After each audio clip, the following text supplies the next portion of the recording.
Hello, my fellow schizotypals. What up, doe? This is Karhlyle Fletcher with Elliot coming back to you. And happy Wednesday. I'm a little bit tired. I don't know, just some sleep stuff. Been starting doing pull-ups because you need to get that core and those arms up. So that's what I've been working on recently. Oh yeah, my necklace, right? Isn't that right there? Yep.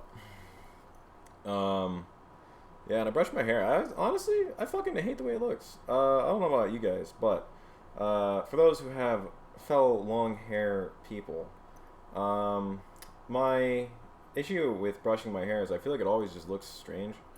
And also, honestly, I mean, I feel like if you're watching this episode, you probably have seen more of the show. Yeah, I got fucking cyst on my head just from poor breeding. So I yeah, it's not like something I'm really like. Look at that shit. That's disgusting, isn't it? Isn't that ew, ew. And that just comes from being from bad genetics. My mother had the same issue. Her family has the same issue. My father didn't, so that was his fucking mistake.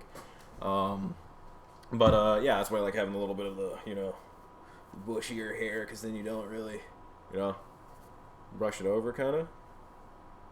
Ah, fuck, I can't do it. But hey, life sucks, don't it? Anyways, let's get into the show. Let's go read through the testosterone shit again, because I thought that was really fascinating. I think that we should return on it. Wait, is this removing noise or not? Good. Okay, so we're just gonna get a little bit. Fine, we'll go on this side again, because none of this really matters. Cool. Actually, I'm thinking we're gonna do this. So, we've read this in the last episode. So, testosterone is believed to support maintenance of psychological features representing positive and negative affects within a balance, which is perceived as a good mood and an enjoyable quality of life.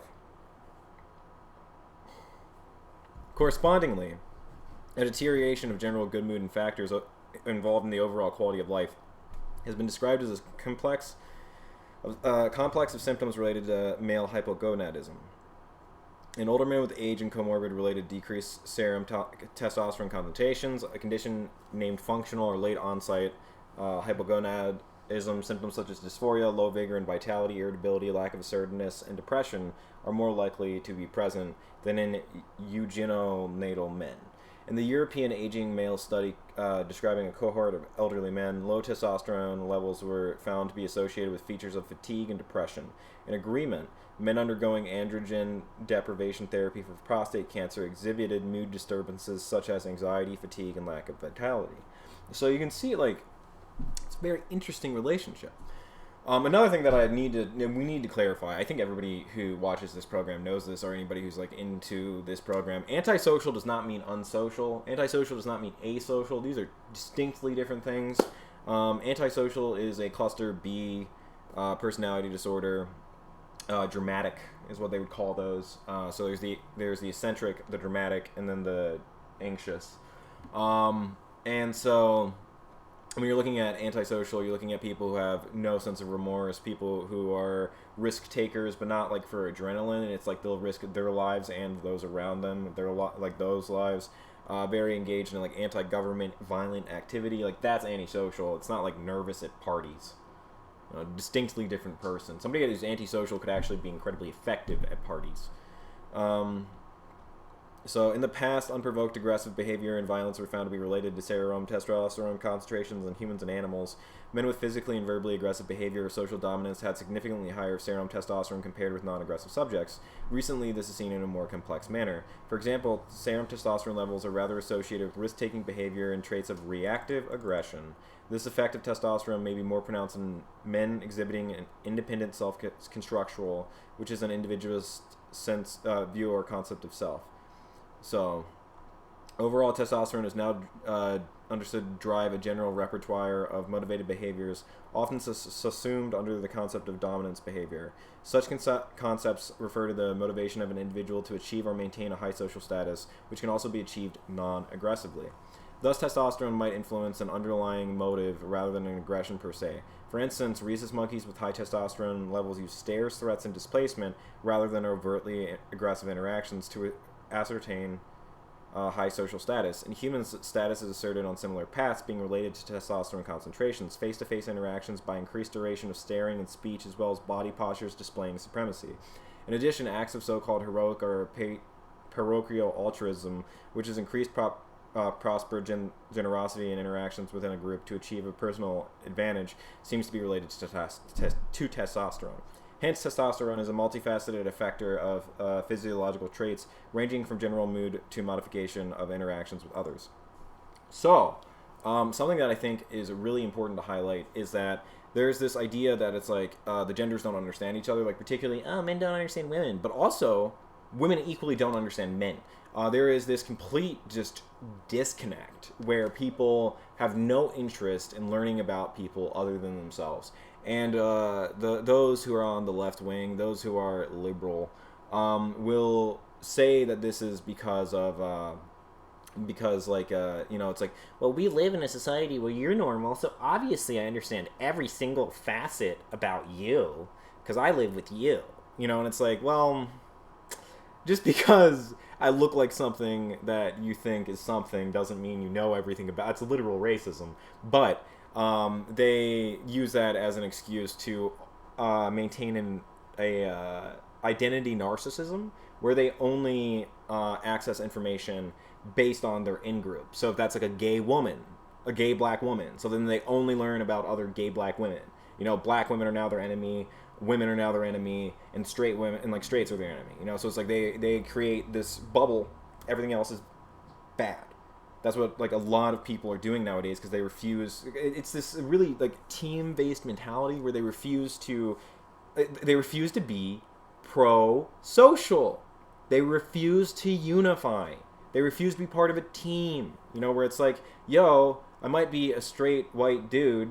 That doesn't mean I can't be friends with gay people, people of color, and women. Like, why the fuck would I tie that together where it's like, oh, part of my identity is that I need to be with people like me. Like, ew. Fucking ew. But the point is that is where we're at with a large, I would say, the liberal side of the population. This is why I identify as center-left, but not, fuck the Democrats. I've said fuck the Democrats and the Republicans since I came out the womb. But fuck the Democrats because I don't need to be associated with any of that. I am center-left because I care. And I'm a race mixer and things like that, so... that's where it's like, I think that these things matter, but it's like also by living this lifestyle, I've had to accommodate for women. I've had to learn a lot about women. A lot of my like experience growing up was just discussing like things from their point of view, where it's like, does this make you feel uncomfortable? Like, what do you want from like A, sexual interaction, but B, like also how do I support you through these sorts of situations and how do we communicate? Like doing that is doing the groundwork to build a perspective from yourself with another group of people outside of you, and then developing a language that allows you to communicate with them. Did the same thing with people of color, did the same thing with anybody who's different than me. It's like in my entire life, I've tried to look for people who are different than me and build relationships with them. I've also built relationships with people similar to me, but I don't really feel like they are. Meanwhile, it's like if somebody is like a deeply traditional immigrant from, Central America, and they really care about like, the future of the world and like just being responsible and trying to be like a good person, taking care of those who can't help themselves. Oh, we're on the same team. We're the same person. I don't like, it's like I accept that person fully without having to process it further. But the point in saying all this is that the lifestyle necessarily breeds experience and breeds your ability to interact with other people outside of your bubble and outside of yourself. Meanwhile, identity narcissism means that you assume you already know everything about a group of people and refuse to interact with them authentically. Ergo, women don't know anything about men. They don't know anything about men because they think they already know everything about them, and they refuse to interact with them. And of course, this is not all women, and it's not all men.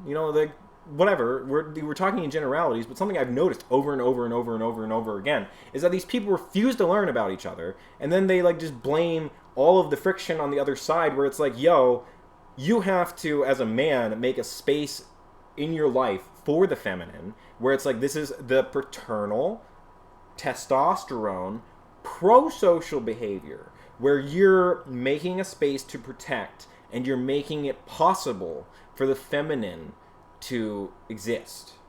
And then, equally, the feminine has to make a space and a nurturing energy for the masculine. It takes two different things to A, love themselves, build themselves, and to make themselves into healthy things, and then also to make healthy appreciations of their counterpart and form a relationship based on that. That is the only way that you can have a healthy human dynamic. If you think you're right, if you think you're better, if you think that you can just fucking be in charge of people, you're never going to have a good relationship in your fucking life. You're a fool, you're a stupid asshole, and you don't deserve to be a part of society. You're antisocial. And I don't mean that in terms of the disorder. I'm not diagnosing you with a disorder. I'm using the adjective. I'm saying that you are a detriment to society if you only care about your identity. Because again, it's so much, it's easy to talk about racism. It's hard to talk about the hereditary aristocracy. You know, I've gotten way off topic here. But just on that point, we're going to Google one thing very quickly. So let's get that new window. All American presidents, Scottish king.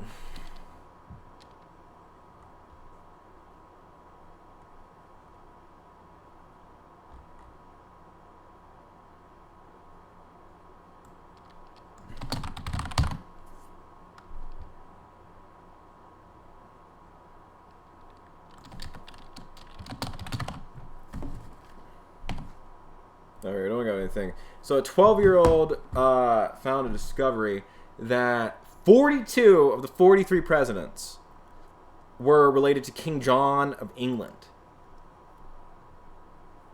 Like, this was in 2012. Like, what in the shit? What in the shit?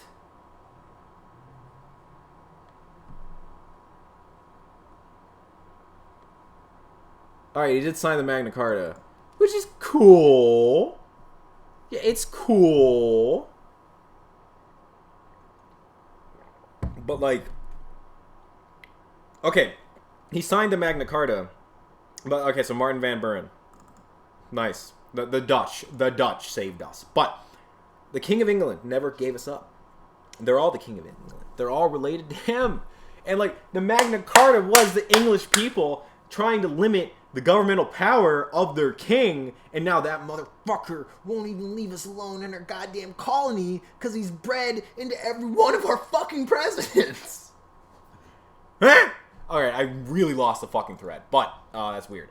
Anyways, testosterone is decreasing. We all know this. We all know this. Everybody's talked about this. But among young men, it's decreased by 11 to 16, 1990 to 2000, 1999 to 2000, 11 to 12, 13 to 14. Like, every single period that they found was that. They think that cannabis is doing this. Like, listen, I smoke a lot more pot than my dad. I think I actually have more testosterone than my dad, because that weak motherfucker couldn't even get out of bed.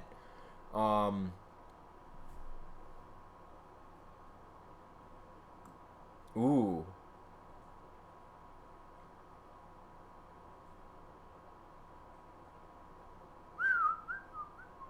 So kids are not alright. They're lowering, they have not enough testosterone, and meanwhile we're talking about demasculinizing men and removing toxic masculinity. There's a literal fucking war. And I'm sorry to use this language, but there is a literal fucking war on masculinity. And testosterone is declining, and young boys are shooting themselves in the fucking head. And we're like, let's maybe give them some shit. Have you considered maybe it's all their fault? Have you considered maybe the boys are the problem? Hey, how much Adderall I'll give them? Double it. Double it. Like, what the fuck, bro? What the fuck? Ugh. Whew. I'm having a great time. I love being an American. I'm very proud of my country. Anyways, Gen Z might be able to afford homes. So the problem is that they don't know about how they're going to get jobs. But in the next 15 years, the housing market might correct. And also, look at these salaries. We got bus driver 16, welder 17, brick 20, brick mason 20, construction equipment operator 20, tractor trailer driver 20, crane operator 20, carpenter 21, wind turbine technician 22, HVAC technician 23, practice nurse 23, diesel technician 25, home inspector is a 50K job, plumber is 25, electrician is 25, boilermaker is 26, aircraft mechanic is 26, landscape designers 54K per year, construction manager is 77K per year. So these are all jobs that you can get that I don't really think you need like that heavy of a degree on. Maybe you need a bachelor's, maybe something like that, and then you could get into this field. And I just wanted to like I just want to say like so it's like another thing is that like when there's these populations that are scapegoated, so like whether that be the effects of testosterone in like young men in schools and workplaces and all that, and like whether they're the enemy or things like that, it's usually people who are underserved. You know, so it's like, why do you have people turning to a life of dealing drugs? And why do they stop dealing drugs when they get successful? Because they didn't have another fucking opportunity. You've moved out all of the schools and jobs from that area. They're going to turn to drugs. No shit. So when you're looking at things, like I think it's really important to see, like, when like Gen Z is picking on millennials and like when boomers are picking on millennials, it's like, bruh, you're the people who motherfucking stunted these people. You're gonna give us. I don't even identify as a millennial. I don't even identify with Gen Z. I identify in the dead zone, where it's just like, yeah, we're the 4chan Tumblr having porn generation. You know, fuck Harry Potter. That shit is like low key a story about racial supremacy and about how being born a certain way gives you inherent advantages, which I detest as a theme, but. Like, what else do millennials like? Skinny jeans? I don't know. Make my balls hurt. Moving on. Back to the fucking science. So quality of life is summarized by physiological variables which contribute to a subjective perception that life is worthwhile. Quality of life is principally to the degree to which a person enjoys the possibilities of life based on the categories being, belonging, and becoming, respectively, who one is, how one is connected to one's environment, and whether one achieves one's personal goals, hopes, and aspirations.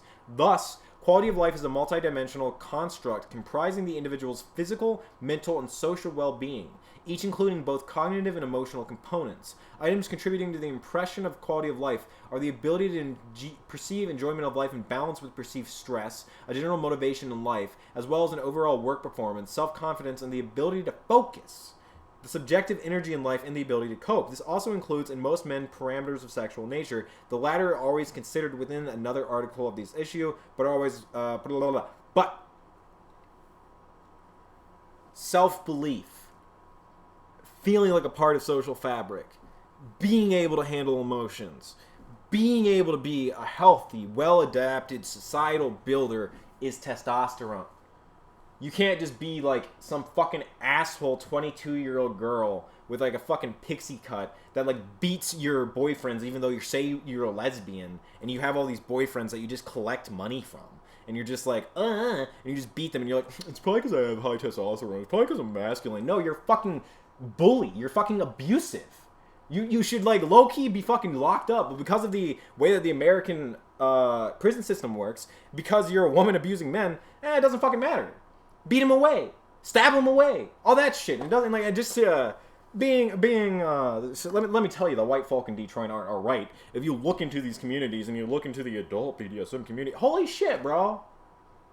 Holy shit. No.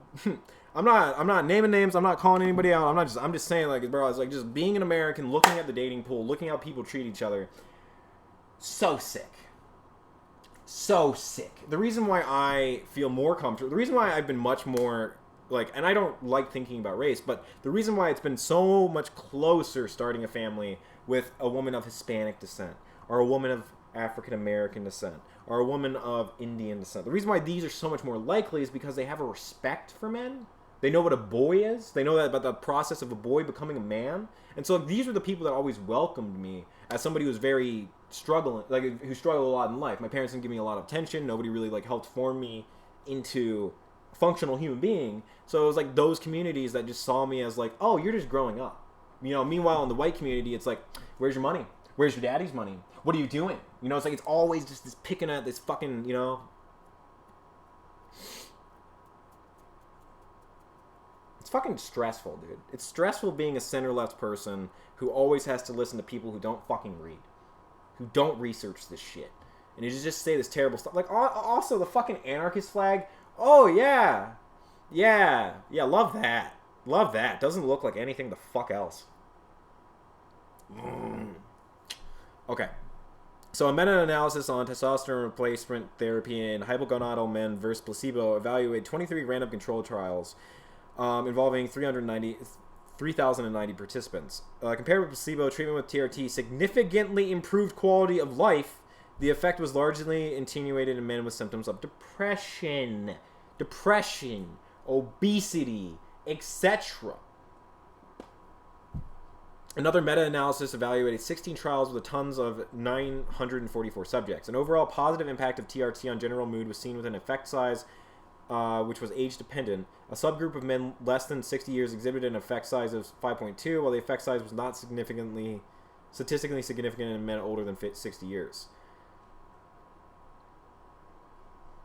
In the hypogonadal men, it was 4.1.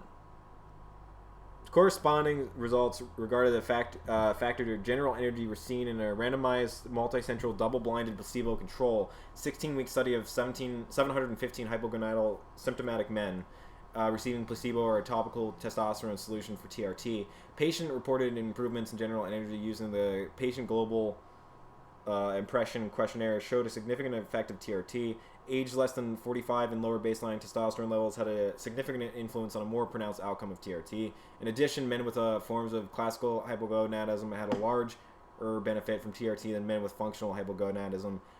As comorbidities are found especially in functional and hence mostly in elderly men, these underlying pathologies might have, apart from hypogonadism as such, an intrinsic additional impact on quality of life and psychological functions. In afflicted men, the treatment of hypogonadism is likely to attenuate symptoms, albeit not fully. This is paramount and a prerequisite that comorbidities are treated adequately to improve quality of life and well-being.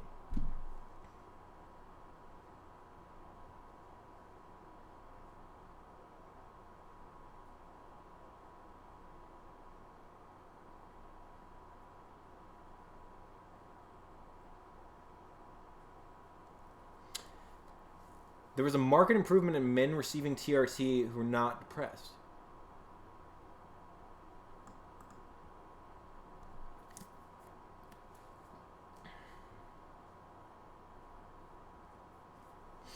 So we'll go more into depression, anxiety, and aggression.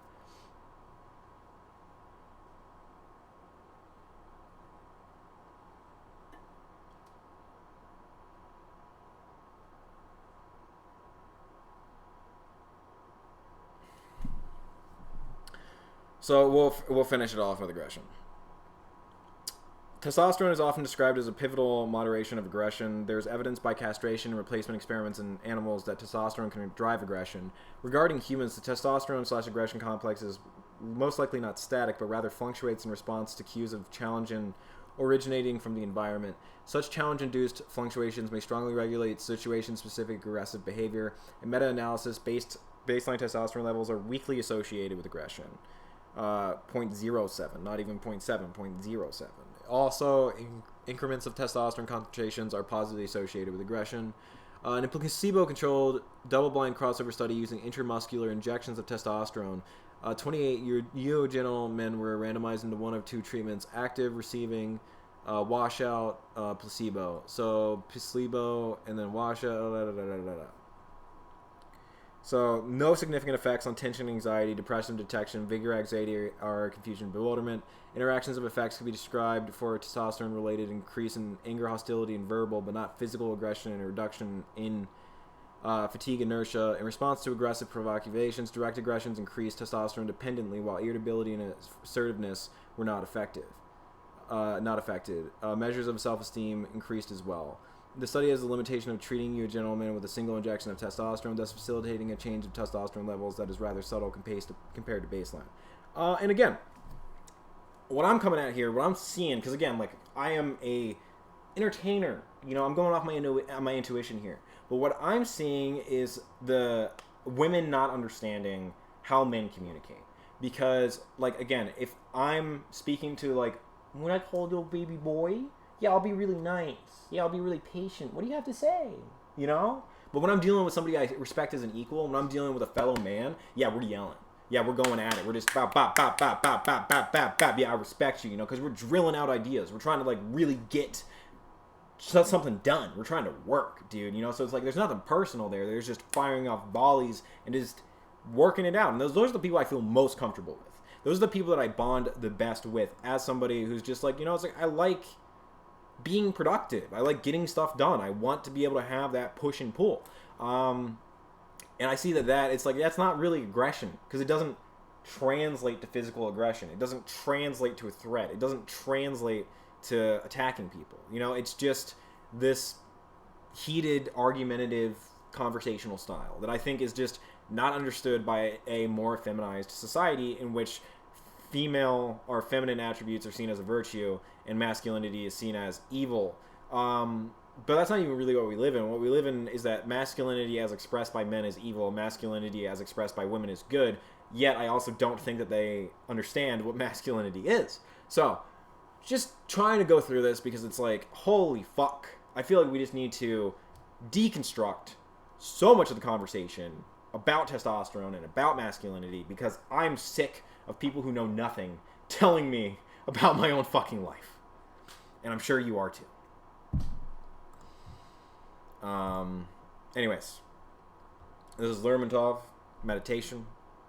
With sadness I survey our present generation. Their future seems so empty, dark, and cold, weighed down beneath the load of knowing hesitation, and idleness stagnating, growing old. We have received, when barely finished weaning, the errors of our sires, their tardiness of mind, and life oppresses us, a flat road without meaning, an alien feast where we have dined. Toward good and evil, shamefully uncaring, we wilt without a fight when starting on life's race.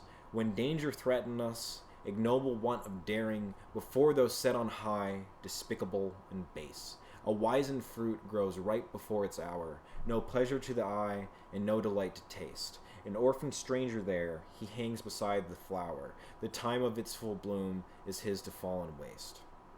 For we have dried our brains with fruitless speculations, withholding enviously from friends and those about the ringing voice of lofty aspirations and noble passions undermined by doubt.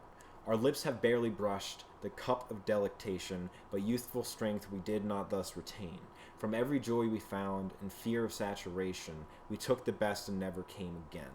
The dream of poesy, pure art, and its creation, with its sweet ecstasy our senses never move, we greedily retain the remnants of sensation, dug deep and miserly, a useless treasure trove.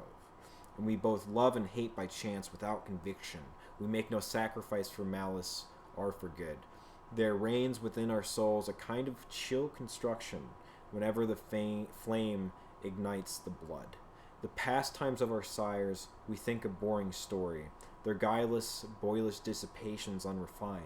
We hurry to our graves, unhappy, without glory, with one last sneering glance behind.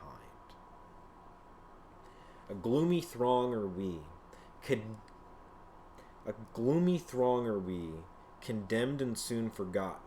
We pass across the world in silence without trace. No thoughts that might bear fruit for ages unbegotten, no work of genius to inspire the race.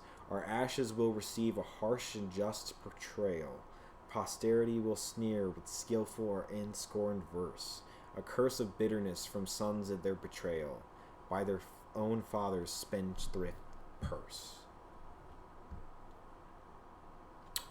So everything is repeating, of course. History is a cycle. Everything repeats. We know that. That's not news. But at the same time, you do wonder where we are.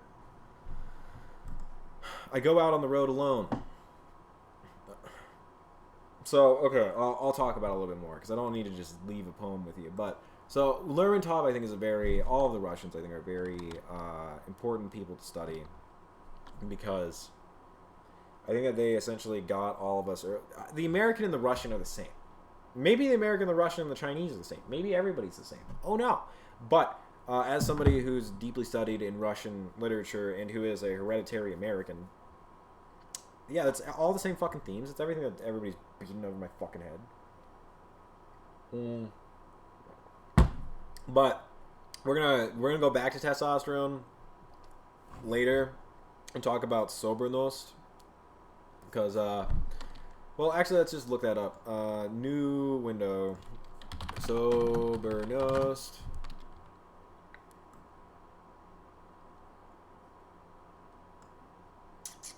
We'll use Wikipedia. What is it? So...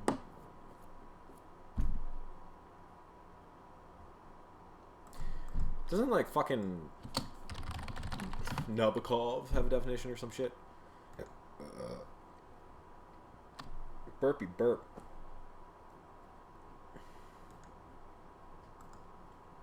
So spiritual harmony based on freedom and unity and love. This principle of spiritual unity.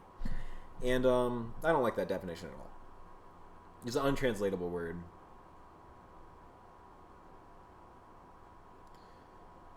So to underline the need for cooperation between people at the expense of individualism on the base of the opposing groups focus on what is common between them.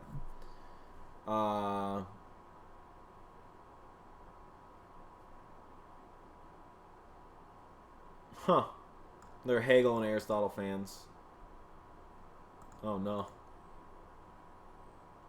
But okay, so what it essentially means to me is that, so it's like, again, I think I've explained this before, but I think that individualism is a useful political thing because you don't want the individual to be molested by the state. But at the same time, sobornost defines a much more holistic and like full view of like, yeah, you should be taking care of your kids, you should be taking care of your neighbor, you should be loving the people around you.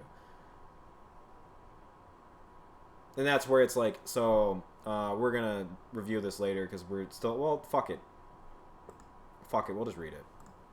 But so self-constructual as basis of competitiveness, social status, risk-taking, and self-esteem, closely related to the finding and aggressive behavior. It appears that testosterone promotes status-seeking and social dominance motives, and thus plays an important role in social status hierarchies. A causality between social and emotive behavior induced by testosterone might exist. Testosterone appears to have a complex role in driving behaviors that tends to increase an individual's motivation and ability to acquire as well as defend social status. Testosterone dynamics and psychopathic personality traits such as fearlessness, or fearless dominance, cold-heartedness, and self-centered impulsivity, independently predicting antagonistic behavior towards personal perceived as inferior, have been reported. So, such findings seem to be mediated by traits of self-construal. Self-construal refers to a person's view of self and structure of a self-schema. People within an independent self-constructual hold a view of self that emphasizes the separateness of the individual, while an interdependent self-constructual is associated with a self-view driven by relationships to others. This is also what Professor Dutton would call runaway individualism. It is assumed that a dynamic reactivity of the hypothalamic pituitary gonadal axis competition might promote aggression to take risk for personal gain in the independent self, while stable and resting levels of testosterone may attenuate aggression in the interdependent self. Thus, risk-taking behavior in men with independent self-constructuals seem to be reinforced by testosterone once they have seen a success in a competition for status. It is assumed that modulations of testosterone concentrations of independent people may affect status-seeking behaviors through personalized means, using force or attaining economic resources, whereas changes in testosterone levels in more interdependent people would prompt more socially oriented status-seeking strategies, pro-social behavior, generosity. Pharmacologically induced higher testosterone levels augmented risk-taking behaviors under time-related circumstances in men with dispositional characteristics, dominance, impulsivity, independent self-constructual. Time pressure reduced cooperation and increased risk-taking, while in men with interdependent self-constructual, testosterone and time pressure leading to seeking cooperation for help. Also, keep in mind that left-wingers test higher for being self-interested, seeking social status, seeking dominance, and seeking success. So when you're talking about like the progressives, they're not interested in other people. They're not interested in helping others. They're not interested in they have pet minorities. They have pet projects where they have these causes that they pretend to care about, but are really just a way of them signaling that they're morally superior to you. So it is all about dominance, and none of it's actually about contributing to the world around them. Because if they were pragmatic, they would be in the center. Because the center is what gets things done. Being a dreamer who's just calling everybody names is never useful. You might win one day, but you're not going to look good. So social status may also gained by acts of so-called heroic or patriarchal altruism, being generous to gain an advantage, especially in regard to social status. You can't say that it's Western to be individual when we had heroes from the Romans, from the Greeks. Like, literally, self-sacrifice is seen as a virtue. It's a pagan virtue. Like, if it's before the Bible, I think we fucking care. And you're saying that Christians don't care about self-sacrifice? Fucking Christ! This entire thing is I die. I die for love. That's like the fucking foundational image. Jesus. You're gonna say that Christ was low T? They put him on a T. He's Mr. T. Hey, we don't know much about Christ. It's kind of difficult, you know. Like, there's Dead Sea Scrolls. There's a big debate about what's actually accurate information. A lot of it's hearsay, and we just there's not that many reliable narrators. But one thing we do know for sure is that my man was hung like this. Yeah, your boy fucked. Yeah. But higher testosterone levels were seen to be associated with the preferential treatment of in-group members, while aggression and discrimination were directed towards out-group members. Such behavioral characteristics seem to be reflected by morphological correlations as neural responses in the anterior insula and ventromedial prefrontal cortex can be visualized in functional magnetic resonance images during respective task. Testosterone effects on behavior are modulated by the androgen receptor gene CAG. Repeat polymorphism as pharmacokinetic approach in 308 men with independent structures can revealed. Men with shorter repeats experience a greater reward of testosterone-induced assertive behavior. This is corroborated by another study in which high testosterone levels and shorter CAG repeats were related to dominance as well as aggressive and non-aggressive risk-taking, while longer CAG repeats and lower testosterone related to depression and low self-esteem. So, also, as an American, I spent my entire life here. Please deport me. I wish I could go somewhere else. But I've hated the philosophy my entire life. I don't give a fuck about Kim Kardashian. I cannot give a fuck. I literally can't. OJ? Fuck him and his wife. I don't care. Fucking Taylor Swift? The Backstreet Boys? One Direction? Daniel Rat? Do you think I give a shit at all? Do you think I give a shit about your shoes? Really, you think I'm looking at the fucking clothing branding that you wear? You think I care about your money? You think I care about what people think of you? Motherfucker, I care about your social standing in your community. Do people think they can get food from you? Do they think that they can trust you when they feel unsafe? Are you a number that they call? Because if you are, you have my respect. If you're not, you a little bitch boy. You're weak. This is how you earn my respect, is that you work as somebody who tries to benefit humanity. I don't give a fuck what you do for yourself. I don't care how much sex you had. I don't care how much money you had. I don't care about that shit, man. How many people have you helped? How many communities have you been a part of? How much have you given of your time to others? And I don't want to answer that question. I want you to ask yourself that and think about that in your heart. And then think about your quality of life. And then think about how good of a person you are. And then think about the meaning of you as a person.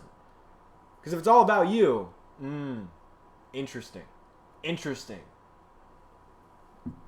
So, similarly, short CAG repeats in it, but like that's where it's like that's why I studied Russian literature. That's the biggest thing that I gained from spending my entire youth reading that literature, is that I learned that it's about life, man. It's about you are one piece of a larger collective. You do not contain the world, you fucking Satanist. The world contains you. God contains you, motherfucker. Why do you think that you just came out of the womb and invented everything? Really? You don't at all feel like you should be grateful for being part of a larger Fuck me. So similarly, short CAG repeats and higher testosterone levels were associated with measures of impulsivity in younger men, motor impulsiveness, cognitive impulsiveness, and non-planning impulsiveness. Higher testosterone levels and shortened androgen receptors and set CAG repeats are also associated with confidence and competitiveness. Correspondingly, only in individuals unstable low status or stable high status and short of CAG repeats. Men with a stable low status refrain from competition regardless of testosterone and genetic background. Interesting. Low status men just don't fucking compete. We don't give a fuck. The question arises from whether any evidence regarding differences between men with cognitive and acquired hypogonadism in relation to behavioral characteristics exist. While it seems quite plausible that such differences could be present, there's no reliable research on this matter. One might assume, however, that men with cognitive Anyways, yeah, we get it. We did it. We got it. We're done with the segment. We're done with the segment. That's it. We did our work. It's okay. It's okay to be masculine. Is the point. It's okay to have testosterone. It's okay to be what you are. All gender is valid. Everything, if it's like, if everybody's valid, and that includes men and testosterone. And another thing is, so I'm just going to end this off with so it's like saying, everybody's a little gay. Everybody's a little gay. So every lesbian's a little straight. Every gay man just wants a pussy, bro. Every gay man actually is a little bit straight and wants to settle down. Every lesbian's actually just looking for that right man and wants to settle down. Doesn't that sound fucked up? So stop quitting with your shit. Stop telling people how the fuck they think. How the fuck they act sexually. Because listen, you're not a fucking preacher. You're not a fucking priest. I don't like it when those people tell people how to think or what to do. And you with a motherfucking YouTube channel as an e-celebrity thinks that you get a voice? As a motherfucking Quentin Tarantino, you think that you get to tell the American people how they should think and feel? Fuck yourself, boy. Fuck yourself. Jesus Christ. Woo! Yeah, I've been sobering up. And so that testosterone is just, woo! It's just coming up. And now I'm just like, I gotta build the world. I gotta do things productively. Anyways, back to Minecraft. Actually, low key though. But what we gotta support, Marcus Elliot Trio out of Detroit. These people are absolutely incredibly talented. Marcus Elliot is obviously the front man, and as a saxophonist, I love his work. He does such. He's a king. He's a king on the fucking saxophone. So I cannot. So it's Marcus Elliot, Brian Juarez, and Everett Reed. Were those were the people I actually first saw, because I saw Marcus Elliot first at DIA, and I just wanted to share his work, as I think he's the most exciting jazz artist coming out of the modern era, at least in my opinion for right now, so yeah, absolutely love his work. Please enjoy. I've gotten his permission to play it on the show, so we're good. Anyways, we're gonna roll up and play fucking Minecraft. Yeah.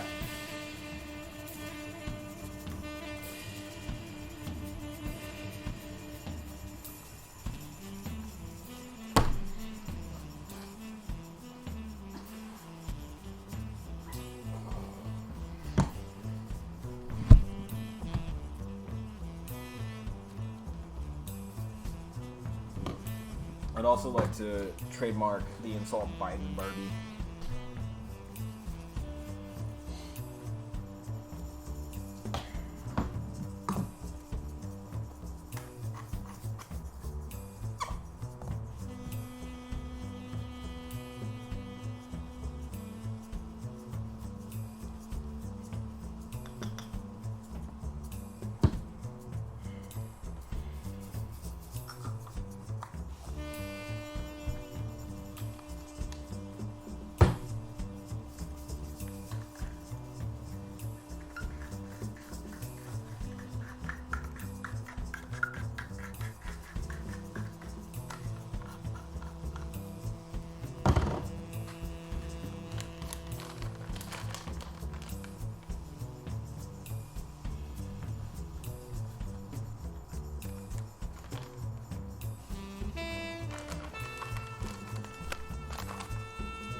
such a good fucking such a good line.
Yep. Minecraft chores. And so we suffered slight damage to the south side. Damn. Shoot this guy.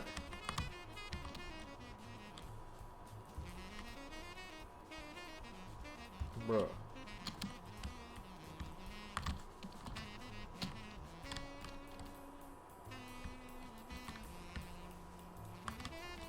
This is the advantage of a canal. See? That's why you want the water.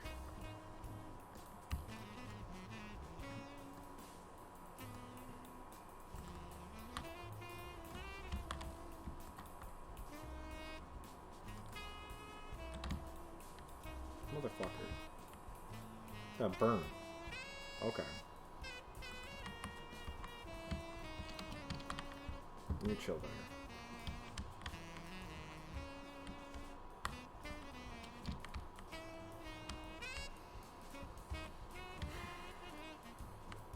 I'm trying to get villagers, so I need to get a zombie villager and cure them.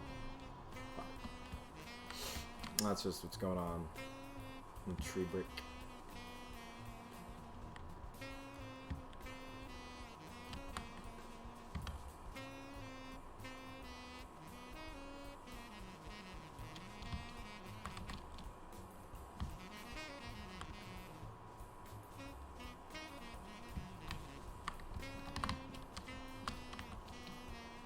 Oh yeah.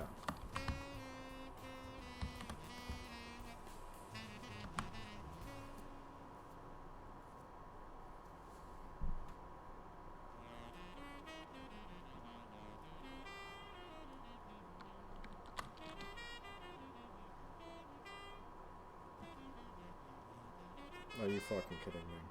Thank you.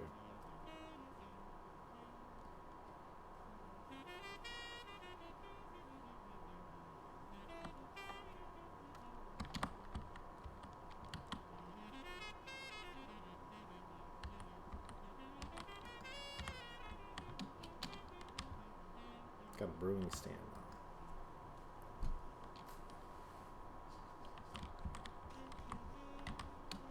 Another portal's over there. Is this broken? No, this is learning to remember.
I guess from Silk Touch.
Thanks for zoning out with me.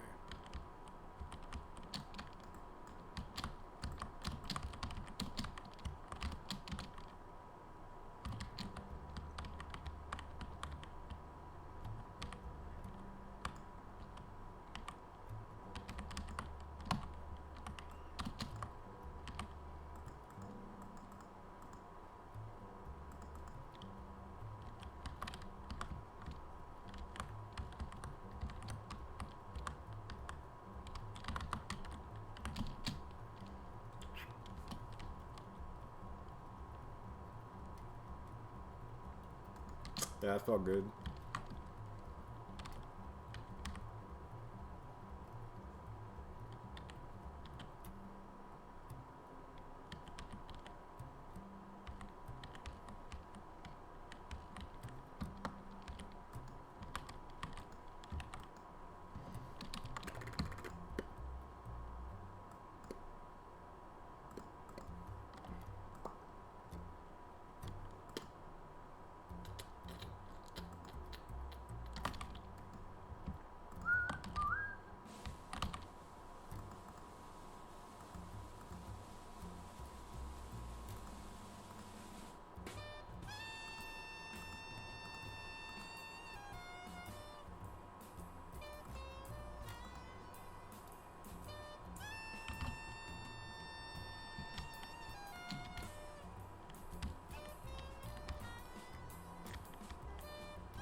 I think that DSP is low T.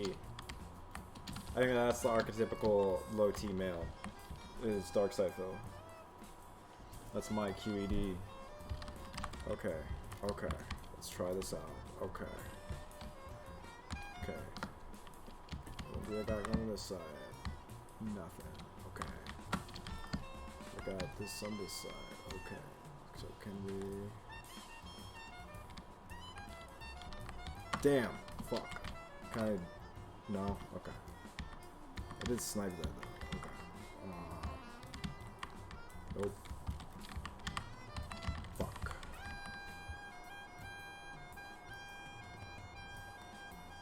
Okay, yeah, that's damage.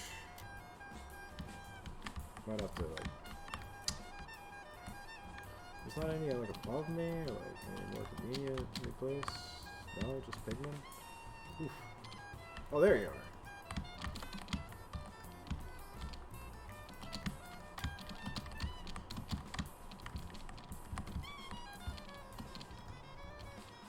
Why won't you die? I thought those killed you or something. What? That was like 7 of them. That's inefficient. It's like 3 sword strikes. Fuck that. Okay, I'll reload. Is this one gonna kill you? Yes, that one did. Okay. So it's like what, like 6, 7? Almost a half. So it's like a half stack. It's cheap, but like, ooh, what's the utility on that? Especially when it's like a knockback. Fuck this, I'm out.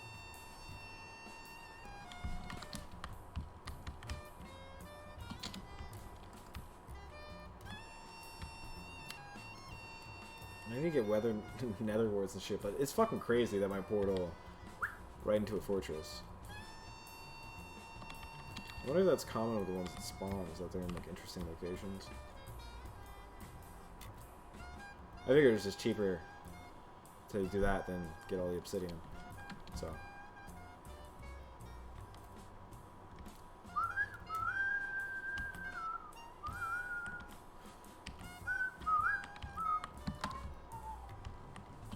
I'm bad at whistling, but I love this song. I love this whole fucking piece.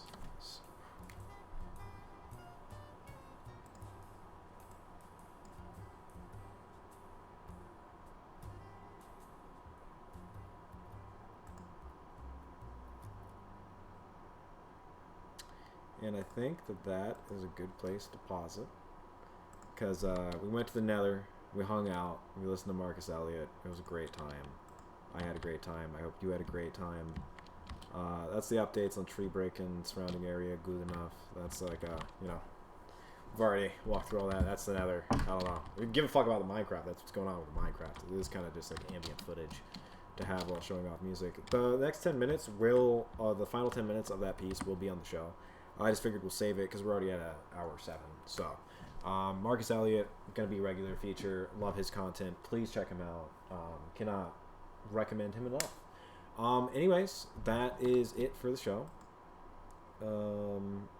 So, please support Marcus Elliot. Please like, comment, and subscribe. This is High Lit. We'll be back Friday. We do Tuesday, Wednesday, Friday. We are your source for cannabis science, classic lit, and independent music. Also, traditional urbanism and just sort of holistic health. Like anything that has to do with a sort of, you know, a different sort of philosophy going into how you treat yourself. And we're going to filibuster for a second so that I don't end on a cursed minute. And I just hit my knee. But anyways, curse is over. So have a good day. Have a good rest of your night. Please check in. Just do what you're doing. And yeah, we're keeping at it. So thanks for listening.